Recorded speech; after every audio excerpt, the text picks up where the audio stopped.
Thank you and good afternoon. This is Sam Vaughan for Sam Sports Report. We're not going to go through the whole game, but the National League 6-0. The American League came back and tied it. One of those was Bobby Witt Jr.'s double to tie it. Royals shortstop. Also, Royals third baseman went 0 for 2, got robbed at third base. That was Miguel Garcia for a hit. Carlos Estevez gave up no runs, but did give up 2 hits.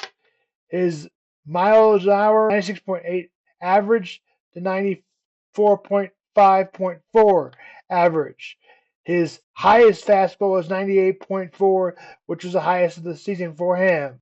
The lowest numbers that we named from the pitches was an average of for Carlos Estevez during the regular season. The lower numbers. We had a swing off because the game was tied, and in the All-Star game, that's what they decided to do. What is the rules? Introducing the 2022 collective bargaining agreement that the swing off would replace the extra innings in the All-Star game. Avoid overthinking pitches. This was the first one. If you tied in the ninth inning, each manager would have 3 hits plus an alternative and one of the coaches to pitch batting practice for them. Each of the 6 selected hitters gets 3 swings to hit as many home runs as possible. The team with 3 or more home runs in case a sudden 3 swing rounds continues with only original participants.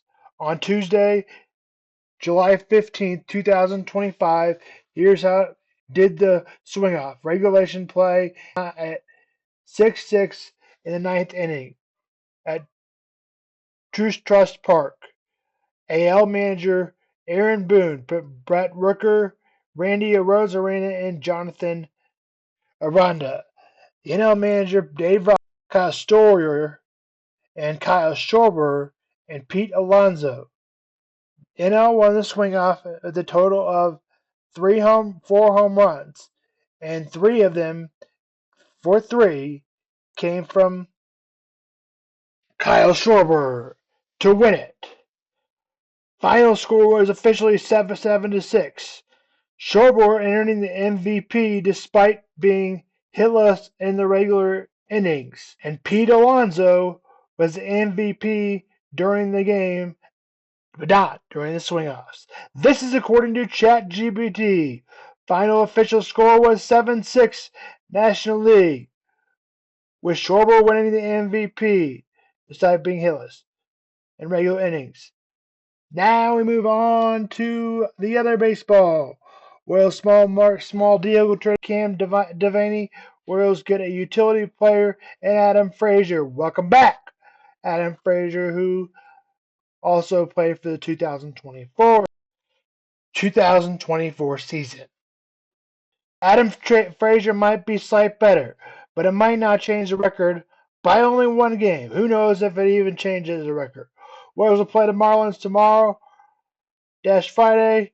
The Marlins have struggled mightily this season. The Cubs start their series against Boston. They play Kansas City after the 3-game set in Chicago.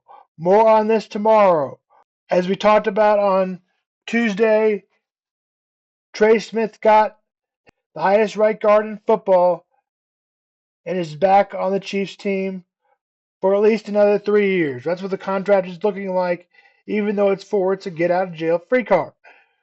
The Kansas City Chiefs have locked up right guard Trey Smith, 4 years, $94 million extended, including $70 million fully guaranteed. NFL Network.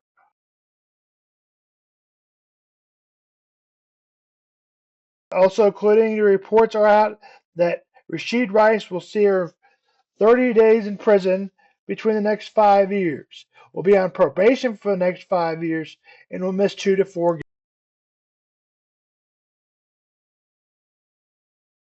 News on college football. After going to the 12-team playoffs, a lot of conferences, the Big Five, who would be included in the playoffs and would be the most included, want to go to 16 instead of 12.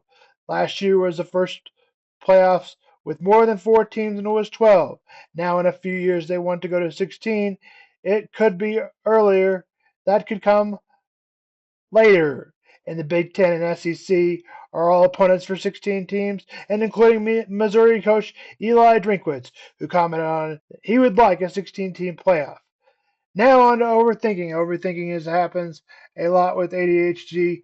Overthinking can lead to a bunch of problems.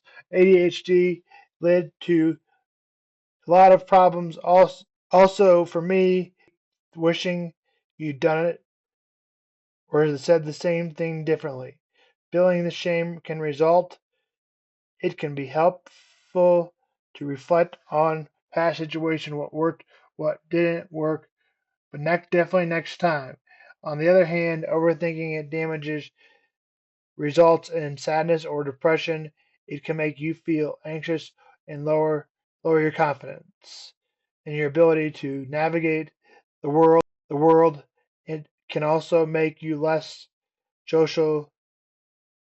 You are self-conscious about what you're saying.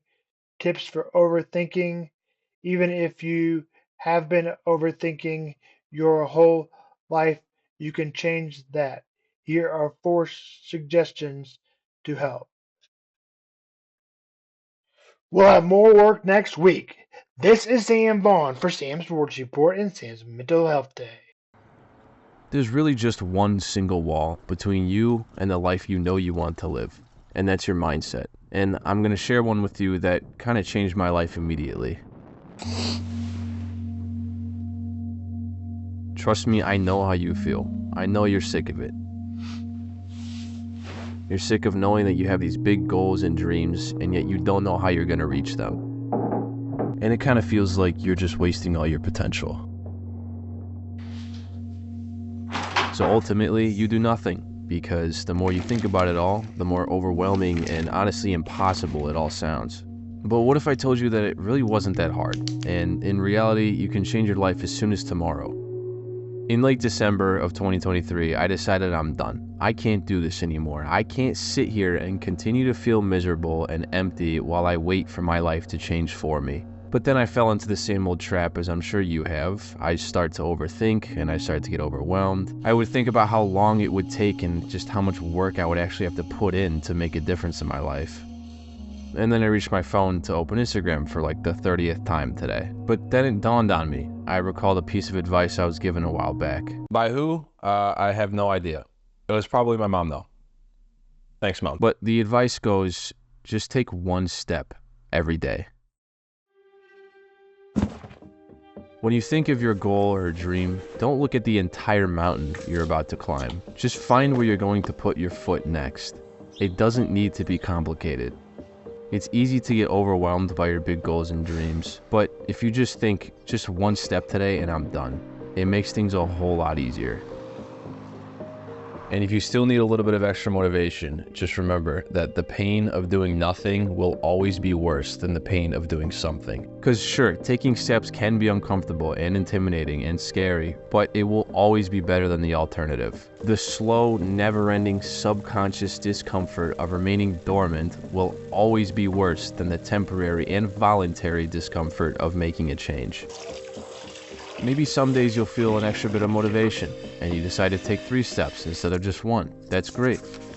And maybe some days you're really just not feeling it, but you just remind yourself, just a small step today. That's fine too. What matters is that you move forward, even if it was just a little bit. These steps add up, and before you know it, you'll be able to see the top of that mountain just a little bit clearer than before. And when I say that this changed my life immediately, I mean it, because while before I wasn't moving forward, now I am. One step at a time, one day at a time. Currently, while I'm writing this, it is February 13th, and I find that I've been working on something every day since the new year, as I just keep reminding myself, just take one step today. And as a result, I have instantly changed my life. Maybe not in a substantial way, like I didn't just become instantly successful or anything, But now I've given myself some sort of purpose with each day.